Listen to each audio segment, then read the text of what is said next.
নবীজির ইন্তেকালের সময় যখন হয়ে গেল, নবীজির প্রচন্ড পরিমাণে জ্বর, নবীজি জ্বরে কাতরাতেছে। আমার নবী একবার এই দিক হয়, একবার ওই দিক হয়। জিবরাইল আলাইহিস সালাম ফজরের নামাজের পরে সে জিজ্ঞাসা করছেন, ওগো আল্লাহর রাসূল, ওগো আল্লাহর হাবিব, আপনি কেমন আছেন? আল্লাহর হাবিব বললেন, জিবরাইল, আমি তো একটা ভালো নাই, কারণ আমি জ্বরে পাগল হয়ে যাব, অজ্ঞান হয়ে যাব। জিবরাইল আলাইহিস সালাম বললেন, ওগো আল্লাহর রাসূল, আজকে আপনার কাছে একজন আসার জন্য অনুমতি চাই, সে কি আসতে পারে? মালাকুল মউত আসছে, আজরাইল। মালাকুল মউত ঢোকার সঙ্গে সঙ্গে নবীজিকে সালাম, আসসালামু আলাইকুম ওয়া রাহমাতুল্লাহ। নবীজিকে সালাম।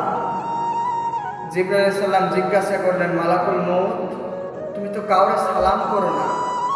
মালাকুল মউত বললেন,